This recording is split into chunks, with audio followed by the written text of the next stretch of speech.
Awesome, guys. So today on the show, I have Stephen G. Pope. What does the G stand for, Stephen? It stands for Gregory, or actually, it's just straight G. No, it stands for Gregory. Straight G. I like that. Yeah. So he's the founder and CEO of SGP Labs. And you want to touch a little bit on the nature of the business and what you guys do? Yeah. So ultimately, I help entrepreneurs. Typically, it's there's some exceptions, but it's client-based businesses. Really, anybody selling their expertise. And I help them use the power of video, help them with content repurposing, and then leveraging that on social media to generate more clients, generate more revenue. Yeah. And the reason why I brought him on the show, guys, is because I think you guys are going to get a lot of value, especially when it comes to content creation using video. That's been the most effective that I've seen with our social media. And it has brought us a ton of inbound leads, more than text only posts if you're doing that on LinkedIn. And I've seen him a lot on TikTok. He's one of the first guys. I mean, I don't know if he calls himself a founder or creator or marketer, but he's definitely doing things that marketers should be doing. And sure. Him and Todd Clouser are big on TikTok right now. I mean, you guys are definitely doing a big splash and getting in there early. Yeah. Well, I mean, to that point, it's like we all see people on LinkedIn that were here years ago, right? Right. And you see their large followings and you see it really helped them a lot. And for me, so I always, you always have a little bit of FOMO for those kind of situations where you're like, man, I wish I had done this a couple of years ago. And then I saw TikTok. I was like, that's a new platform. I was like, I do video because I did a lot of video on LinkedIn. Mm-hmm. And I was like, I do video. I want to be early to a platform. I'm sitting here scrolling through it. So why not me? If I'm here, other people are here. Mm-hmm. And so I made the mental leap and was just like, this seems like a no-brainer to me. I don't know exactly how this is going to play out, but you never know how these things are going to play out, right? And totally. So I just was like, let's do this. What's interesting is the whole FOMO thing, right? I remember when Clubhouse came out, huge FOMO. Yeah, me too. I don't hear about them anymore. It was funny. I did make business. I don't know. I did make I had that too. I did make a calculated decision with that one though. Is just I liked video. I liked podcasting. I liked doing these things because I could record it. I could splice it up. I had the video. Totally. With Clubhouse, I felt like you had it seemed like everyone was just on there all the time, and I couldn't imagine myself doing that. Sometimes I think with some of these things, even with LinkedIn or TikTok, you kind of have to enjoy it a little bit, or or you can kind of LinkedIn is harder for me because I don't enjoy it quite as much. Right. In order to really work LinkedIn, you gotta be a networker. You got to get outside your building relationships. You have to go outside just posting. It's engaging. It's DMs. It's a lot of that. Yeah, man. I think that to your credit, that's how we got engaged. You DM'd me, I think, on LinkedIn, and you're like, "Hey, I saw you on TikTok," and then you're like, "Hey," and you were asking me about my ideal client, and so that's true. That's how we got started. So everyone, I think it was Todd Clouser who was talking about TikTok, and he just started at Refine Labs. Taking over the YouTube channel, and him and I were going back and forth in the DMs on LinkedIn. And then I was like, all right, I'll create my username and all this stuff on TikTok. And then it gave you suggestions on who to follow. I was like, Todd, for sure. All these other people. Right.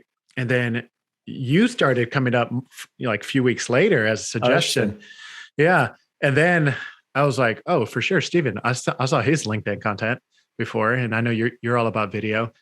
And then I kept watching more and more, and the algorithm was like, well, let me feed you more Steven, right? And I'm like, I got sucked in, which is all good. And then I reached out to you on LinkedIn, and I think that's how we got connected. And I was like, hey, I've been seeing what you do on TikTok, but it wasn't clear to me, what do you do? I know you get people attention. You try to make them as the ideal, attracted go-to person when the need is there. They're the solution, right?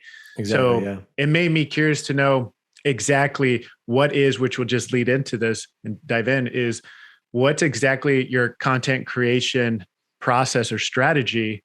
And then how do you distribute that on a consistent basis, especially with busy professionals, right? Yeah. Yeah. And there's kind of two ways I can answer that, because there's the way I do it for myself, having been doing it for a while now.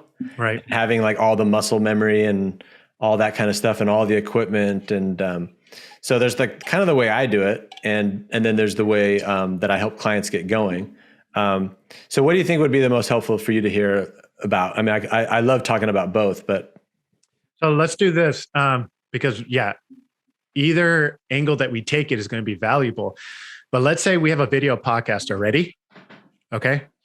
And then let's say that we chop it up, but we don't chop it up as much as we could, right? Let's say video podcast, 30 minutes, and we chop it up once and it's a 3-minute short clip that you see on TikTok and on LinkedIn and on YouTube. And then we upload the full video on YouTube and on the podcast. So it goes through all the Apple, Spotify, Google Podcasts, all that stuff, right? Let's start from there. Yeah. So in that case, what I would try to identify is like, why is it only one clip? And usually what it comes down to is just like, I think what it comes down to for a lot of people is just like, there's a lot of new skills and people involved in doing content. Right. And there's usually like, I mean, you could look at it as 4 different people or as like 4 different skills, but there's usually like the subject matter expert. There's the person that's responsible for like the entire workflow of all this content. And then there's like the creative person who's capable of recording the video and then who's like distributing it.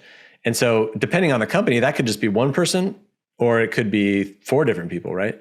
And so ultimately I think what I would start to identify is like, what is keeping somebody from only making one little clip from that? And then also starting to identify like, so like if you were taking that little clip and pushing it to a place like TikTok and it's in the rectangular form, right? It's not going to be in the context of TikTok. And so it's very likely not going to perform as well. Where it might do okay on LinkedIn, it's not going to probably do as well on TikTok because it's like TikTok wants it vertically and they also want it short and like spliced up. So I would just start to kind of like diagnose like, why are we limited? Why are we limiting the flow of all of that content to just one clip? And then helping them think through like, okay, what are the pathways? What are the different transformations that need to happen in order to, number one, produce more content from that? And then how do each of those pieces of content need to get transformed, and starting to identify those things and then map them out in a workflow. Yeah. That's like one of the main things is like helping people just visualize this stuff. Right. And then it looks like a big wireframe then. We do websites. So to me, it looks like a big wireframe. Exactly. I mean, I could literally pull up my workflow here. It's just like, and then like, how do you then, what are the software and the tools to then help you make this even easier? So I don't know, like if you use a tool called Descript, I've talked about it a bunch of times. I've never heard of it. Okay. Well, there you go. I mean, that's going to help you multiply your content creation from your podcast. And what is Descript? So technically it is a video editing piece of software, but not for video editors, for guys like me and you. So what I would say is it's basically allows you to cut up a video like it's a Word document. So when you drag your podcast into Descript, it's going to transcribe it. Right. So you're going to see your video on one side and the transcription on the left. And now it will allow you to select the clips from the transcription. Oh, so it's basic type editing, chops it up. Because the thing we use is Adobe, right? Adobe Premiere. Right. But not everyone needs that, right? Well, not only that, but like this is going to do a high quality job for you. So it's not just dumbed down so you can use it, but it's also going to produce high quality content. But even more than that, like if you're using Adobe, you're like watching it and like trying to like figure out what second to cut it at. And you're like taking little notes and you're like, oh, I should stop here and I should stop there. Right. And then you're going back and forth. With Descript, you're just like, you're looking at it visually from text. So you just like literally start where the word is. So you're like, it's like AI powered. I don't know that they're using AI. It's just more just like you can see the text, right? So like, interesting. I can see the talk. So I can say, oh, this is where I started the question. I don't have to go play the video, which is really time consuming. So it's more like YouTube. You know how whenever you start putting captions or subtitles on YouTube and you want to correct the subtitles, it'll show the video and it shows all the subtitles like listed. Yeah, Yeah, I haven't seen how YouTube does it, but it kind of, yeah, it's like it literally is like a document on the left side. It's just like the written word, and you just select the text, and when you're done, you just say make a clip out of that, and then it makes a clip. And how did you hear about this software? How did I hear about that Descript? I must have heard it from somebody else. I can't remember the origin of who I heard it from. It was likely on social media. Yeah, this is the first time I've heard about it, and I think that's awesome because we're all visual learners too, right? So that's probably the best way to do it, instead of, just in Adobe Premiere, which is advanced. I mean, when I think of Adobe Premiere, I think of you're making high quality production, like Hollywood videos. Like that's how powerful that software is. But at the same time, it's not like you need all the bells and whistles either just to get like a LinkedIn video. Like exactly. You're not trying to make it a Hollywood. Come on. Exactly. So like, so you use Descript, you will pump out 10 times more content, just the same quality. Mm-hmm. And then beyond that, I introduced like systems and processes to help you like stay super organized. Right. Cause it's like, you got all these video files floating around. Like when you go to post them, you're like going through files and stuff. It's just like a pain in the butt. And so like content marketing is one of those things where it's hard. So people do less of it, or they quit, or they don't do it. And so my thought is like, how do I remove like every single little pain point that's in the flow, right? So that it's easy and you'll do it, and you can even do more of it. Like I tell people, it's like, I can help you kind of be Gary Vee in like 2 hours a week, you know? So I also introduce a lot of automation, and right. Like you reached out to me the other day, you're like, hey, how do you automate the posting? And it's like, I don't actually automate the posting. I automate everything else in between, to help just stay super organized. And that's the other thing that I wanted to touch on too, is automation, because I feel like the automation part that I see with a lot of B2B companies is it's usually the marketer that's trying to do everything manually. And for B2B, I mean, you think of Twitter, you think of LinkedIn, you think of TikTok, you think of YouTube. I mean, the list goes on, right? But that's usually the main players. And they're doing everything manually because if they use something like Buffer, which is a social media, management tool or scheduling tool, the algorithm of the social media platform discourages it. Like LinkedIn is like, we don't want you connected to third-party applications. Like we want genuine people that want to hang out on LinkedIn, not take people off the platform and not, set it, forget it type mentality. Like, right. That's why people are like, oh, I do it natively. I post manually on LinkedIn. I'm like, okay, so that takes a lot of effort. That's a lot of time management. It's not sustainable if you're trying to do also YouTube videos and do that manually. Twitter, do that manually, right? TikTok, do that manually. So it all adds up, right? So right. I know you're giving me a smile, so I love this. Tell me about it. Well, so I attacked the problem from a different perspective, right? So like, you're right. Like if you use those platforms, number one, the algorithms are going to deprioritize you. And number two, like you're not there either. So like, whether it's the algorithm or not, like you're just not going to be engaged. And that's like the whole point of social media is like, whether it's TikTok, they're all like, LinkedIn is more of a networking platform than the others, but they're all networking platforms really. So I took the approach of, okay, well, I don't want to eliminate the engagement part because that's the part that's actually going to grow my business. So what I did is I looked at every other thing that was like from content planning to, post-production to organization to actually making it easy to post. I looked at all of those things and I said, how can I streamline everything on that side of it? And so I just really broke down, like my previous career is in technology. So I grew a software technology consulting business to several $1 million, and I sold that. So I understand technology. I know how to use it. I've been an engineer, a coder my whole life. So I applied all of that to what I was doing now, and basically built out technology that helps me automate all that in between stuff. So using like tools like Airtable and Zapier, which is, if people don't know, that's like an automation platform that allows you to really glue different applications together, whether that's Google Drive or different platforms.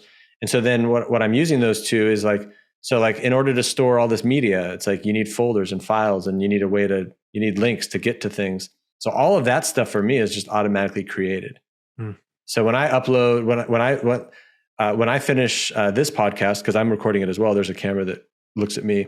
records nice. all the Love it. records all the audio. I can just drop that into a Google Drive, mm-hmm. and that instantly goes into my system. It gets pulled in, it gets tagged, it gets linked. Folders are created. And I'm not saying this to brag, but I could post this podcast faster than the people that usually have me on their show, because it's just like, it's all just like, it's all like done. And so it's just like all of those kind of things. Like I could go into really great detail, but like all the communication that, like, I don't know how many people are on your team that help you with the content. Like all of that stuff on my end is just like all triggered, and everyone knows what's what. Mm-hmm. And if I send something to a video editor, he can just drop it back in my inbox and it comes back into my system. Everything's linked. I know about it. I know I need to check it. And so those are the kind of the things that I do to kind of help make that whole process easier, so that you could be Gary V in a couple hours a week, you know? 2 questions that I had that came from this is, can you do, let's call it the framework, right? Can you do, or your workflow, without a video editor, or do you still need a video editor? Yeah, you don't need one. So I have a video editor, and my video editor does certain things. Right. But there are certain things where it's like the script takes you far enough where it's just like, I'm just going to like, so I mean, my wife, Erin, helps me with some of that stuff. So she will actually help me create clips, and they make them look really good. So like you can do the captions, like nice looking, fancy captions, titles, putting it in the right format. I was thinking about, like, even for small marketing teams, like, and you don't have the budget to hire full-time or even part-time video editor. Yeah. Like, and video production is really expensive. I'm not saying this is for everyone, but that's also something to consider as well too. Like what Steven's talking about is a lot more cost effective, and it really is effective at the same time. Well, plus you got to think about this too. Yeah. So it's effective. So sometimes like I have to do a lot of education to help people understand some of these things. So like, number one, if you need a video editor, you can get, if you're telling them what to do, you can get them at a relatively low cost. If you're expecting them to be super creative and having like really fancy, like high production level videos, you know, maybe that's not going to be the case. But number one, if you need one and you know what to tell them what to do, you can get one for a cost effective amount. Even if you don't have one, you can get all this done. But you might need a little bit of training, but then again, it's not a lot. But here's the other thing too, is like having this knowledge in-house is a good thing. Right. Like most people want to outsource everything. Yeah. Because it's like, even if you have the money to do it, like, I don't know that you should, because like marketing as a skill is becoming more and more important. Like we both follow Chris Walker. I talk about him a lot. Like he outsources certain things, but he knows that bringing marketing and all this video production into his company is a huge asset, because like where we are and where we're going with all this is only going to get more intense. Right. And so like, if you go out and hire an agency to do all this stuff for you, it's going to be quite costly. And you probably, and not only is it going to be costly, but that company isn't going to know you or your customer like you do. Right. And so like, if your team knows this stuff, they know where to make the clips. Like picking the beginning and the end of a clip is a skill. And like, if you just give that to somebody, they're not going to know like where it should start and where it should end or what's going to make it compelling. So bringing these like basic skills into your team is like, it's going to be huge, and it's going to compound over time. And you can literally build a media like arm of your company that essentially turns you into like, either you're a product and service company, but you're also a media company. You're an educational platform that is kind of side by side your products and services, which is going to educate your market, basically prove that you're the best one out there. Right. And it's only going to compound. So this is only going to get crazier over time. Now, when you have everything, and I 100% agree with you, I mean, the competition and creativity, the creative side is getting a lot more difficult. You got to really do a lot to stand out and make a big splash in the market. But the big thing that you said is education. Like, it's all about educating the market, and you're 100% right about that. But the only way you can educate is by pumping out content. Right. Yeah. So you got to use social media channels or platforms. Now, the thing I was going to ask is, You talked about Gary Vee and stuff. I mean, you kind of just threw his name out casually. Like everybody knows Gary Vee. Yeah, I know. I was like, okay, that you got my attention. Good job, by the way. How did you like study Gary Vee? Did you interview him? Like when you said, hey, you can do what Gary Vee does, like how did you get something to that level, and how did you study that out to get it to that where you're like, this is exactly what he does? Well, ultimately, there's a couple of different things to that. So originally I ran into him, like after I sold my previous business, somebody else brought him up to me. And he's like, cause I was getting really into marketing at that point, and they brought up Gary Vee. And so I checked him out a couple of times. I watched a couple of his videos and I was like, who is this guy? Like what? And I didn't really pay much more attention to it. And then eventually I kept seeing him more and more. Yeah. And then he was always talking about content. And I was like, okay, like I didn't quite know, like, just like a lot of people I talk to don't know. Right. I didn't know. But then I was like, okay, this guy's really successful. And he's talking about content. And I've always been able to do this in my career. I was like, I don't know how to do it. I don't know what he's talking about, but he's super successful. I think he's genuine. I don't think he's pulling my leg. And so I started to be like, okay, what is he talking about? And he started talking about content. Like he's doing all this content, these clips and all these different angles and stuff. Right. And I was just like, and then I saw Chris Walker. He was talking about it too. He made a post about repurposing content and doing podcasting. And I was like, okay, I got two people, they're saying the same things. And so then I just started doing it myself. And so that's how I ultimately started to get into it, figuring it out, going through the mechanics of it, doing the work, getting into the dirt, seeing all the problems that I had with it. I was like, man, this is a pain in the butt. Like, so then I started to solve all my own problems, and then applying all that technology expertise, because I just like to nerd out on that stuff anyways. It's just fun for me. So I just started applying all those techniques to it. And then that's how I ultimately was just like, whoa, I'm able to do kind of what he's doing. And like, I'm just one dude with a couple of support people. Yeah. And I thought that was pretty cool. And there were a couple of times where I remember Gary Vee specifically talked about like some of the tools that I use.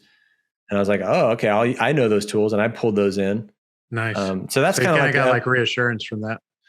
Yeah. I mean, like at some point, like there are people in the market that are the people in the world that only do things when like either somebody else will do it for them. But like, I've always just been like, man, that person's successful, and I don't think he's pulling my leg. And so I'm going to basically emulate that and copy it and make it my own, you know? That's awesome. And yeah, now zooming out from our conversation, and I probably should have started it from this way, but it's all good. We went right for the steak. So what made you interested to do marketing? Because you have an engineering background and, tech, all this stuff. You sold your tech company. Like, what made you want to dive into marketing? Was it the same thing like Gary Vee and seeing Chris Walker and all that? You're like, oh, I can do this. Well, what it was like, so after I sold my company, it was quite a shock. It was great. Yeah. You get a bunch of money and all this stuff. So that's cool, but it's like, that's not what fulfills you. And so I was like, okay, what's next? And so I started my next business. And when I started to build that out, it's not what I'm doing now, but as I started to build that out, I was older, and I was like, man, I don't want to I want to move fast this time. And so I was just online looking at these different things. How do you build a consulting company, and like, how do you do it really fast? And that's when I started stumbling across all these like modern marketers that were using social media, content, all this stuff. And I was just like, man, like I could have built my previous business a lot faster. And while I was trying to build out my other business, which is really a continuation of kind of my other one. Yeah. It's kind of you getting the learning lessons from it and seeing like, oh, I could have done it more efficient if I did it this way. Yeah. Plus when I was trying to sell my other service that I just totally canned after like not too long, I was talking to all these business owners about how they could be growing their business faster with all the stuff I was learning. Yeah. And I was getting them excited about that, not my other business. Interesting. And then the light bulb at some point went off, and I was like, man, this is like, I've really always, like, regardless of what services I've sold, I've always been helping entrepreneurs build their business. And so this is just a different mechanism. So on the tech side, it was helping them build products and services and helping them do things efficiently. And on this side, it was just like, okay, now it's from a marketing perspective. And so then that was the leap I made. I was like, oh, I enjoy this marketing stuff. I like helping entrepreneurs. I know I can help them. And so I slowly started to iterate on what a product would be. I got everybody into this mastermind purely based off of my excitement for marketing. Right? Yeah. I didn't even really have a product or a plan. I got like 10 people into this mastermind. That's how it always starts. Yeah. And like, a few of them were like, this isn't really what I wanted. But like, 6 of the people were like, this was cool. This was a cool thing. Like, thanks for doing this. I learned a bunch, and then slowly started to build out a product that I could sell. And then now it ultimately is like marketing strategy, engaging video, productivity, and like really being able to make an impact on social media. And so that's the evolution of it. It was very kind of organic. It was purposeful and organic at the same time, That's awesome, man. That's inspiring. Yeah. Oh, that's cool. awesome. I appreciate that. Yeah. I mean, well, it's inspiring, like, but it was also like very gut wrenching from a mental perspective as well. Like, for sure. leaving everything you kind of know and starting something new. And also like the other piece to it was like, I was terrified of video. Like, I used to be terrified of video, public speaking, really being really authoritative on my point of view, telling stories. Like, when I used to tell stories, like, people would say, hey, how did you build your company? I'd be like, I just did, and then people would be like, okay. Yeah. So it wasn't a real compelling story. So like, even now, like, you asked me, like, how did you do this? Like, I've told this story a bunch of times now. So right.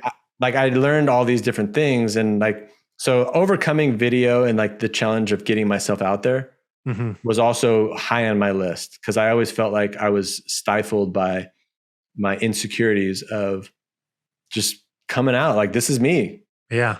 This is me. Like, take it or leave it. Right. And I so love that was another. That's what keeps it real, and it's genuine. And even this podcast interview, I feel like I get to know you even more.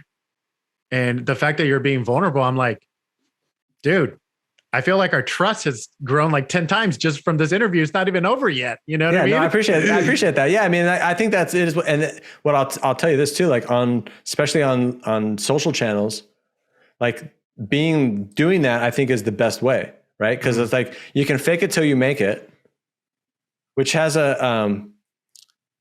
there's a potential issue there. It's like if you state facts as if they're facts, right, and you're wrong, or people call you on it, you're going to look bad. You're going to look like a fraud.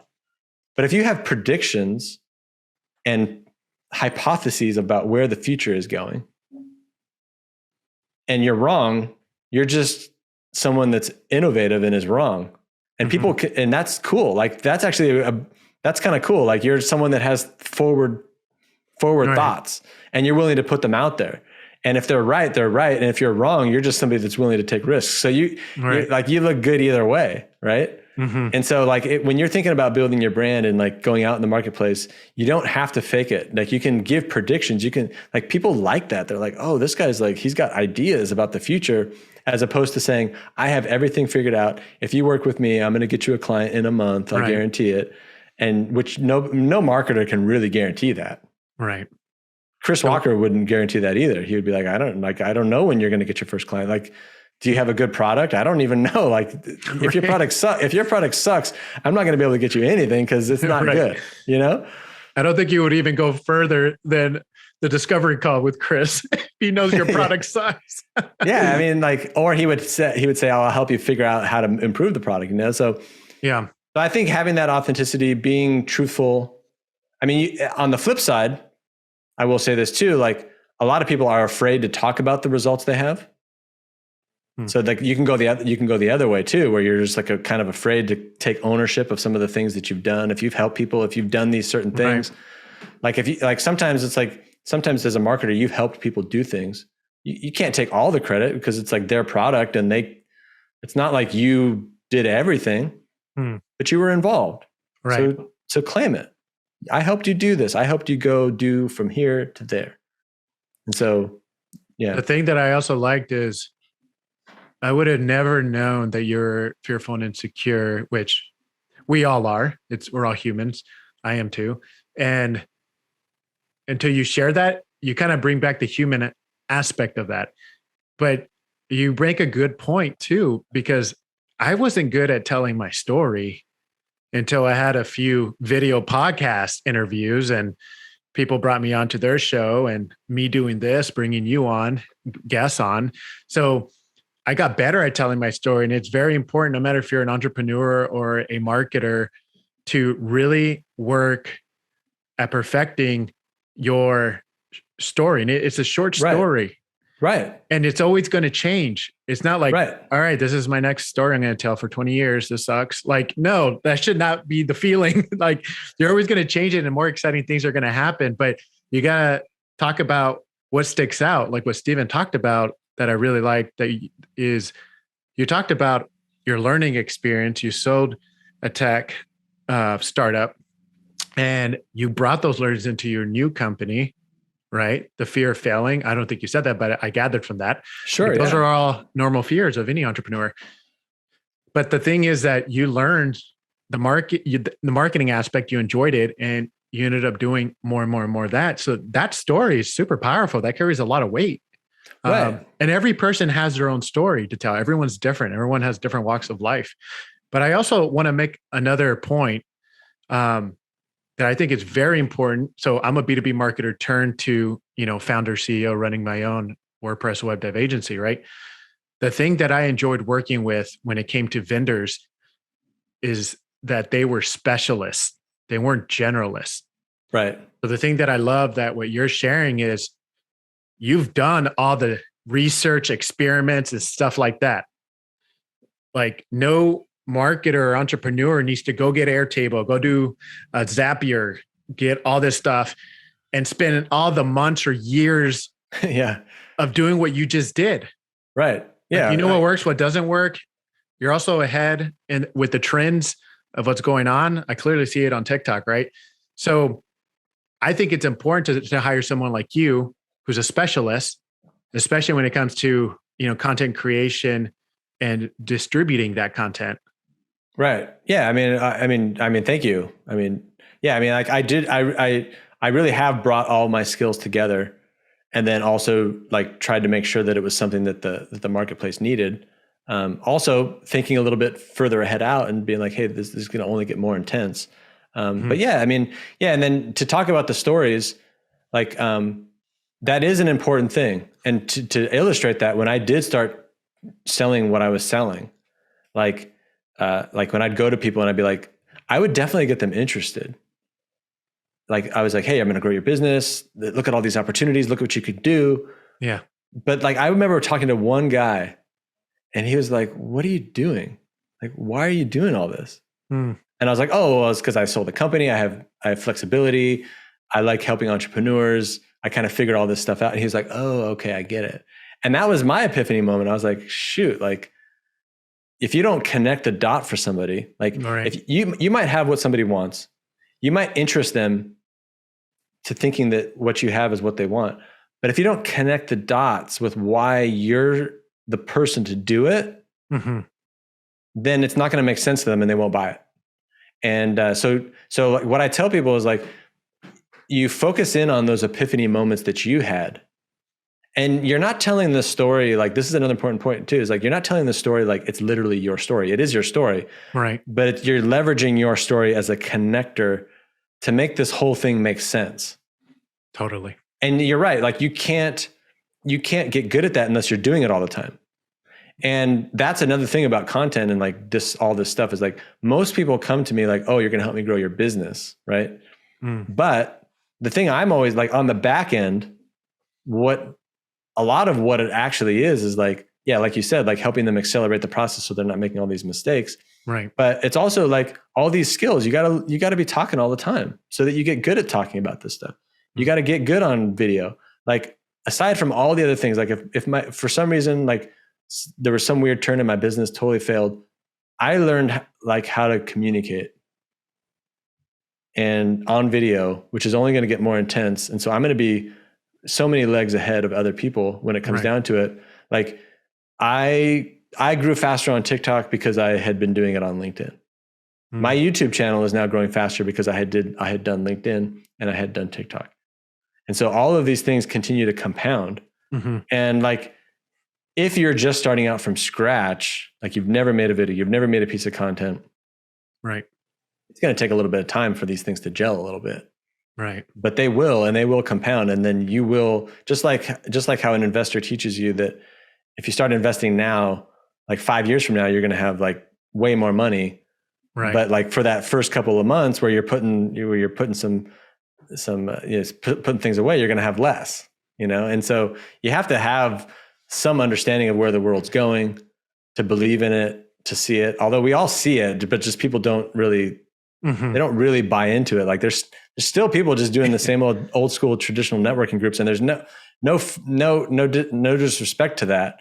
Because I know a lot of people leverage those quite well and have grown really big businesses off of those networks.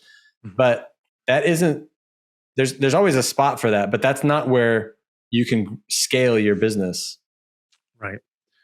I get you. The other question that I had, and I just lost that question. There were so many questions that were running through my mind. I hate that. Yeah. Yeah, I totally hate that too. I love everything that you're saying, and it's 100% true. Video. That was the question. Boom. So there's people that are listening to this episode and are thinking about, all right, I'm on the fence. I do text only on LinkedIn, right? I want to do video, but I don't want to do video. Maybe they have fears, insecurities that hold them back. That can be dealt with within a day. You don't have to drag that out for a week or month. And Stephen can also agree with this. But why video? I really want to understand. Well, it's not me understanding, more of a motivation to do video for those that are just doing text only, who want to also take it to the next level and do video. When I see video, when I do text only posts on LinkedIn, I get a ton of eyeballs, a lot of views, all that stuff. When I post videos, views are low, leads are coming in. Yeah. So I'm wondering, one, why video? And two, do you have any statistics around that of why video is better? Well, I mean, it's hard. Sometimes it's hard to say better, but I'll tell you this: like when somebody, here's the thing: is like when somebody can see you and see how you interact and your mannerisms and all that kind of stuff, it builds a lot more like connection. So like when people get on the call with me, they're like, "Oh, I feel like I know you," right? So that's that one thing. Like LinkedIn in particular, they do their statistics in a particular manner. So if somebody just barely like scans your text post, it's going to count it as a view. It doesn't mean that the person actually consumed what you wrote and like digested it and all that kind of stuff. So I think a view on a LinkedIn video is one for one is a lot more impactful than a text view. Now that like when you get real specific to LinkedIn, maybe having a little bit of text and a little bit of video just to kind of do both is a fine proposition. So you're reaching a different mix of people. And but I think the video is just like, it's something that allows people to see you. And here's the interesting thing is like, this is a world where you have the opportunity to niche down and start to work with people that are more aligned with you on your values and like what you're all about and all that kind of stuff. So you have that opportunity, but it's an opportunity that only exists if you take the first step, right? And so if you're willing to put yourself out there, you're going to be able to build those connections with those like-minded people faster and actually build a more narrow product that has more impact with the people that you really want to serve and want to make an impact with. Like you said, you like to work with specialists. And so, there's something to that. There's some reasoning behind that. And there's some story behind that. And other people like will sense these things. And so we have a real opportunity. And I think video is the thing that allows us to do that. It's just easily consumed. LinkedIn seems to be the one platform that's kind of sticking to the text. It is. Maybe it's their niche, right? I don't know. No idea. But most of us, we're watching YouTube, we're watching Netflix, a lot of people are moving to TikTok. And so I just see video as kind of the future. So that's the main thing. Yeah. But it is interesting though. When I start posting video, I'm like, my DMs are open. They're starting to come in. Yeah, that's interesting. People are filling out our forms, booking time on our website. That's awesome. So there's something there. I can't put a finger on it, but it's trust. It's trust. I hear this all the time when I jump on a Zoom, right? Talk about experience. Like they see my LinkedIn content, then they go to our website, fill out a form, or book a time with us. Then they're on Zoom with me and they're like, oh, I just been following you for 12 months. This is crazy. Yeah. Yeah. Like, I feel like I know you. I feel like I know you. And right. I'm like, yeah. Yeah. I was like, because the video brings out the personality, my character, my strong opinions, all that stuff. Right. So it's interesting. And on that note, like far too many people create content for that one-off, like lucky break where somebody sees one piece of content and they book a call and become your client. Can happen, has happened to me. It will happen to you if you do it as well. But it's I've been watching you for 12 years, or not 12 years, 12 months. Like you said. Like, whoa. Wow. Yeah, that would be amazing. I've been watching you for 12 months. That's actually, like, if you think about the scalability of what's happening, that's more interesting. It is. Because you can build a lot. I just finished a discovery call today on Zoom. And I said, so how long have you been following me? And she said, we connected like 12 months ago. And I've been reading your posts every day. Wow. And I'm like, read it. You're like, yeah, I read everything you put out. Wow. And I was like, that's a lot more interesting for a scalability thing, because if you're nurturing hundreds of those, like you get those one-off clients that see one post and that's amazing. But like the scalability of a lot of people following you for a long period of time. Right. That's where this thing scales. Right. And then totally. Yeah. So, I mean, that's like, sometimes people are too short-sighted with marketing. 100%. It's like, you gotta commit and do some stuff, and it will compound over time. Like people are too addicted to short-term results. Right. They'll do like, hey, I'm going to just do 30 days. I'm like, this is not the whole 30 diet. Like you have to do it for a year and see some real compounding results and traction and all that stuff. But then make it like a lifestyle. Yeah. I mean, I love clients that come to me with a long-term perspective, because it's actually, because with a long-term perspective, you will get better short-term results because you have the right intentions. Because all the content that you create is going to have all the right intentions. Right. It's not going to be book a call with me at the end of every video. Or so the people that are like, oh, I can just make a video and like someone's going to be my client. It's like, yeah, maybe, probably. But that's like the long-term perspective that's the person that's like the most interesting to me, because I already feel like they get it, right? It's like, sure. Because like a lot of times I talk to people and it's like, I'm like, they get on a sales call with me and I can kind of tell it's not going to work out well because you have to convince them, right? They're too far away. They're like, I'm basically selling like steak to a vegetarian. And they're like, when am I going to get a lead? When am I going to get a lead? Because I got a lead yesterday when I sent this cold email. I was like, well, go send those cold emails. Like, I don't want anything to do with that. That's not scalable. And you're hurting your brand. Different mindset. It's a different mindset. Yeah. Totally get it. You have to get marketing and understand it's a long haul game. The other question that I had, how are we doing on time? Looks like it's, I'm good. Okay. Same here. So the other question that I had is, and thanks for your time, by the way, is you've been doing YouTube. You've been doing YouTube shorts too, right? Yep. TikTok, LinkedIn. Are you doing Twitter or no? I mess around with it here and there. Okay. Which platform has been more successful to you? Well, how do you measure success, I guess? Right. Well, I do ask people where they, like when they go to my website, there's just like a blank slate where they can write how they find me. I get more leads right now off of TikTok. But it's also because like LinkedIn has been a struggle for me. I just realized this the other day too. Like I'm dyslexic, so it's harder for me to read. It's actually quite difficult for me to read. I can read fine, but it's not fun and it's a struggle. Yeah. So when I'm processing all of that text, it's just distracting as heck to me. And I don't enjoy it as much. So I've gotten a lot of business off of LinkedIn. I'm getting more of it off of TikTok. And YouTube is kind of like it's like the trust builder. So a lot of the times when people get on a call with me, they were like, "Oh, I've been watching your YouTubes." And so they all kind of work together. Yeah. And I'm highly focused on YouTube now.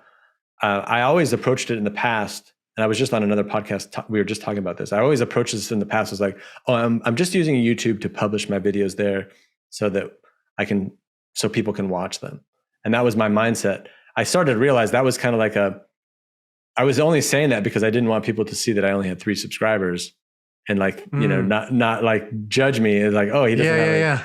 But now I realized it was interesting. It's like in December, I started publishing a lot of stuff to YouTube, and I was starting to get subscribers. And I was like, I always thought this was too crowded, and like everyone just thought it was impossible. Was it the style content that you're posting, or it was just like, oh, I just needed to be consistent? I started doing lives, and I was doing the shorts over there, and I was also like actively telling people to go watch my lives. And putting the lives bring out a lot of people. Yeah, just getting people to come there. And then my TikTok account is linked up to my YouTube stuff. So if you go into my TikTok, you will see my YouTube, and you can click on it, and then it pulls you right to it. So nice. I just started to realize, I was like, in December of 2021, I had 100 subscribers. Now I'm about to hit 400. Wow. Congrats, man. So now my mind, well, thank you.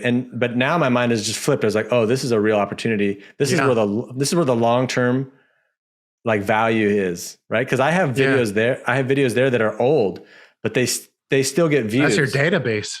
Yeah. And like YouTube, as long as people like your content, YouTube will send people to old videos. It's not like TikTok or LinkedIn where if you didn't know that.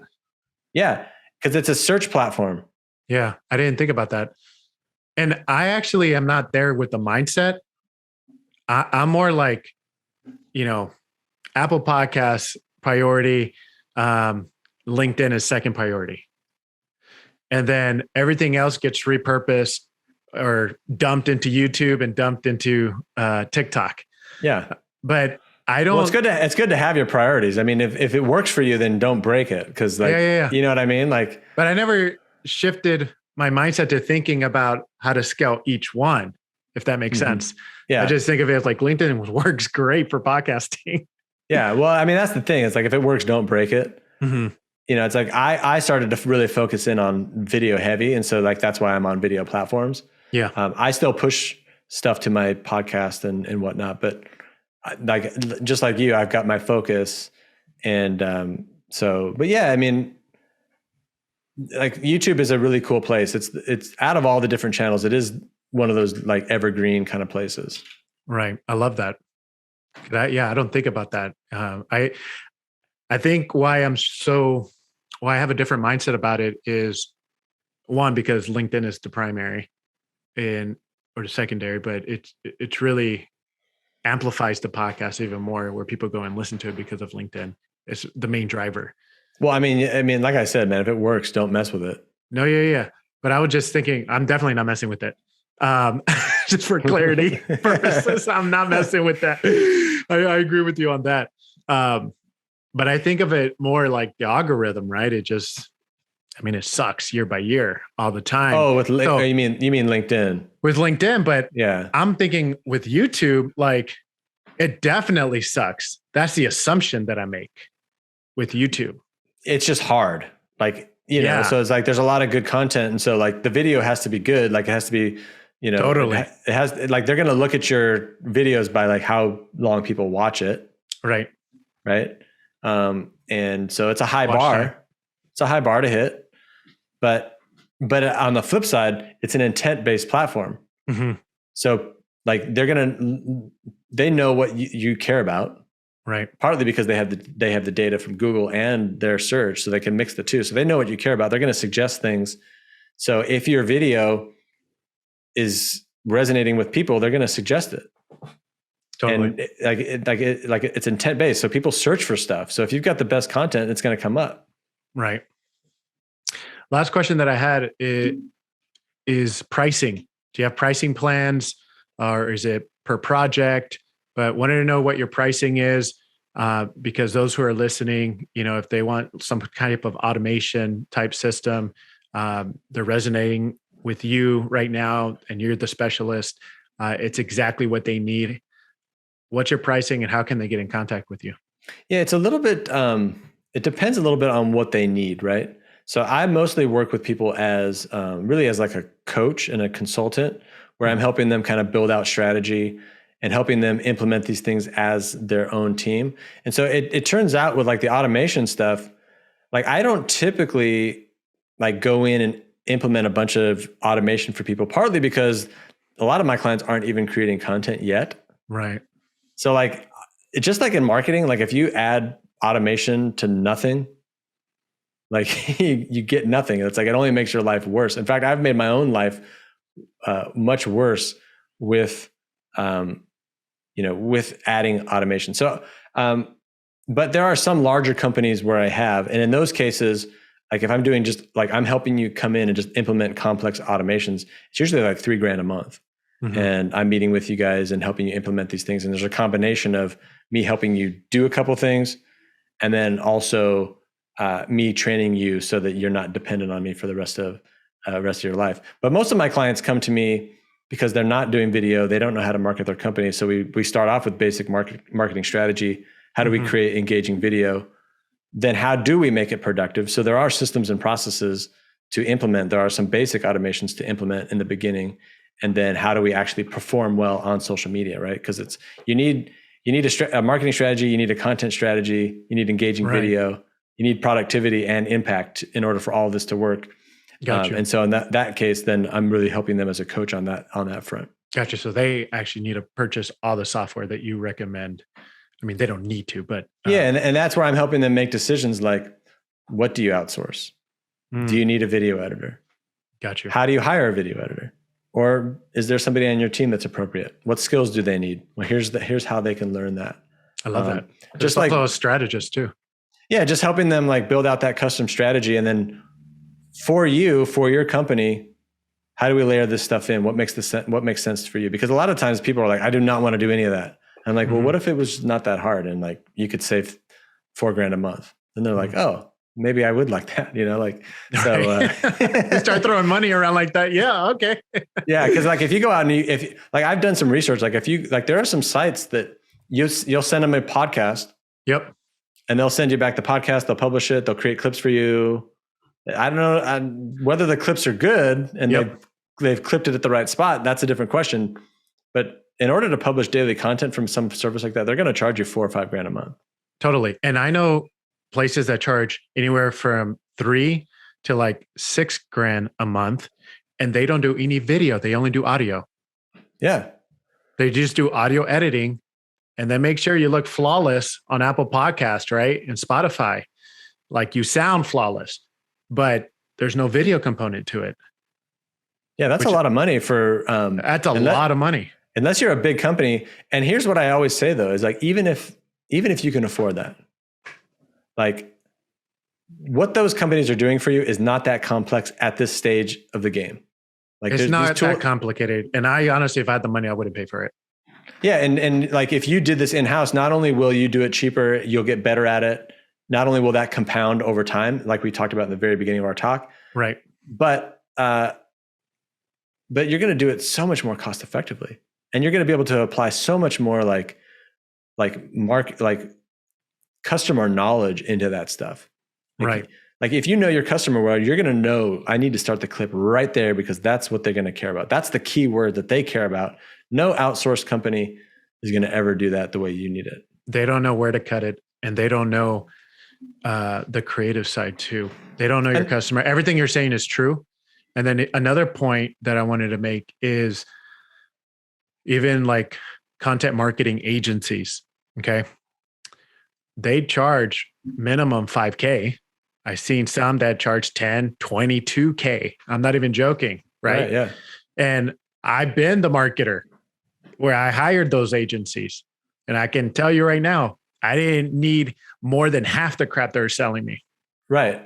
Yeah. That's the other thing too, is like, and it's just the same way with like all these AI content marketing platforms, like where they like magically cut up the clips for you or they do all this, they add all this workflow for you. Those companies aren't growing the same way you are. Right. Like what I mean by that is like, Yeah. Those companies aren't growing the same way you are. So they don't even know the problems to solve for you. They just know that you want content, and like they'll get it to you any way that you'll pay for it. But that doesn't mean that it's going to make an impact for you. Right. And they're like, the only way they're making a profit is by hiring the same people you can hire. Right. So you're going to like launch a little slower, maybe like out the gate. Right. You're going to, like there's some pain points regarding some of these things. It's like, I can't eliminate every little pain point that's, but like, true. Like a few months later, you're going to be so much happier that you just did it yourself. Right. I mean, I'm happy if I can save 10K a month. Yeah. Yeah, exactly. I'm happy even if it's 5K a month, I'm like, heck yeah, let's go use those dollars elsewhere. Yeah. Especially when you realize when you're in the game yourself, you're going to get a lot more input from the marketplace. Just like we talked in the beginning, like if you're using Buffer to push your posts, you're not going to be engaged. You're not going to actually get the benefits of doing all this. You're not going to learn anything. But if you learn and you improve and you just start building out these systems, you can do more with less. Right. Anyway, like it's all about impact. It's not about likes and comments. It's about making an impact. You know how to do that as the service provider or the business or the product or whatever. So I love this conversation because everything you're saying is like spot on and what I believe in and what I've also researched and experimented with too. So you're spot on everything. I appreciate it. Yeah. I've seen some really good, well, I don't know good, but I've seen some really influential type people, and you want to be careful who you follow on any social media platform, because they'll start pushing courses, and in their course, they'll talk about using Buffer. They'll talk about using all these social media scheduling tools, which if you're pushing out really good content, your customer likes it and stuff, is going to hurt your reach. Right. So. Yeah, exactly. That's the thing is like a lot of marketers and content things or courses, they're going to, a lot of them, not all of them, they're going to sell you stuff that either makes you feel good about what you're doing. Like a lot of the people that help you do branding and messaging, it's like, they're going to make you feel good. Like, oh, I feel good about my website. Well, I mean, I'm sure that you're the same. It's like I'm sure you want your customers to like your website, but it's more important that you build a website that your customer likes, as opposed to like giving you a website that makes you feel good about yourself, but it doesn't do anything for your business. Exactly. And that's the same thing with marketing too. Is like a lot of those places where you send out your podcast and get it back, it looks cool. It's got like superb branding, superb coloring, and superb quality, but is it going to do anything for you? Maybe, maybe not. Just an idea before we close out. You should definitely do a course if you don't have a course. Well, it's kind of a program. So if I'm going to teach you guys, if I'm going to teach somebody like either how to hire or teach you how to get these skills into your company, there's a program component, a part of that, which is like resources, right? Yeah. So it's like you're working with me one-on-one. There's certain things you can't do in a course. Like you can't build a strategy and you can't build a plan. That's important. Yeah. You make a good point. Yeah. But in terms of like things that I say over and over again, like how do you use this tool? How do you use this? How do you use that? Like that is part of the program and you have access to those things. So it's not a course. I wouldn't call it a course, but it's definitely a program where you have access to those resources. More in depth. Yeah. And as I learn things, I just keep adding to it and keep people streamlined. I like it. I think about school. It's like, I want to go to class in person because I get more value from that. And I can ask questions later after class instead of watching a course. Can't ask any questions. Yeah. But hey, one of the things, go ahead. I was just gonna say, and the other thing too, is just that like some things people can absorb in a meeting. But what I found is that like it takes people a while to get the ball rolling with some of these things, right? Like I can move fast, but I can't make you move fast. So some of these resources that I have are there because some people, like even if I tell you something day one, if you don't start to do it for a month, then we got to meet again and I have to tell you the same thing again.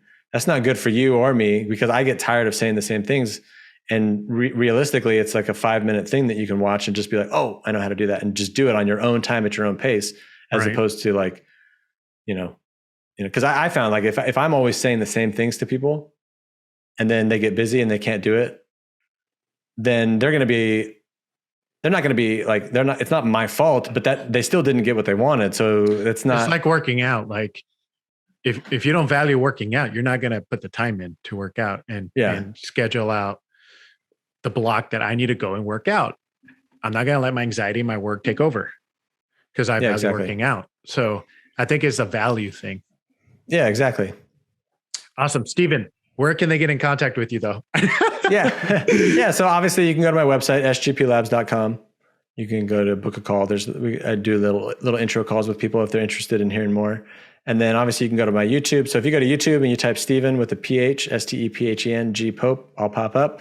Go to LinkedIn, do the same thing. Stephen G Pope, I'll pop up. Go to TikTok, Stephen G Pope. On TikTok, you'll see me do a little jig here and there. So if you want to see my dancing skills. Signature dance. I want to see it. You might see a video or two. It's funny, on that note, like people always ask me, do you have to dance? And I always say no. But the funny thing is like when you do a lot of video, I mean, I've done a million videos at this point. Yeah. You do end up getting comfortable with yourself and doing some things that you might not have otherwise. I love your dance videos. I'm like, all right. I was like, man, he's feeling himself. This is Friday. Let's go. I love it. I love it. Anything else you would like to add or want to provide any clarity on anything that we talked about, Steven? No, I just say like, if you're on the edge with video or this is the important point that I've come up with recently is just like, I've come across like, there are so many different things that get in people's way of doing some of these things. Yeah. And so I have to take each one of those individually, like imposter syndrome, fear, not knowing what to say. But the one thing that everyone needs is a commitment. So commitment is key in order to get on video or overcome some of these things, which ultimately can really help you in the future. And so just if you've been on the edge, make a commitment. And the other things are sort of like you can sort them out one way or the other. Mm-hmm. You don't have a commitment, any one of those things could derail you. I love that. The other thing too, I mean, the commitment is big. Taking the action is big, right? It takes a lot of courage to take action. It does. What helps you to push through the fears to do it in a courageous way? Wanting to make an impact in people's lives. Boom. So getting out of my own skin, right? So like if you're actually focused on other people, you need less courage. It's like you need courage when you're looking inward and you're insecure. But if like and it's like everything is much easier when you're doing it for someone else and you like learn how to articulate when you learn how to articulate a point that helps people transition from one thing to another, that's when you're providing value and then you feel good about what you're saying. And then you need less courage because you feel good about what you're saying. And like, you feel more like compelled, like I have to versus how the heck do I get past this? Right. That's good. I love Thanks. that. That was cool, deep too. I love that. If you guys think stuff is a little deep, hit us up on all those TikTok and LinkedIn. Hit us up, Steven and I, if you've been getting value from this episode so far. All right, Steven, thank you again for your time. Thanks for. Yeah, thank you, man. And I still want to get together on that website panel. Yeah, let's do it. So I just gotta organize it. That'll be a lot of fun. I would love. Yeah, I think so too. Have you guys like analyzing some sites and stuff? I think that could be cool. Oh, I love tearing those apart. Let's do it, man. Right on. Hey, thanks for having me on. I appreciate it. Have a good one. Sounds good. Bye. See ya.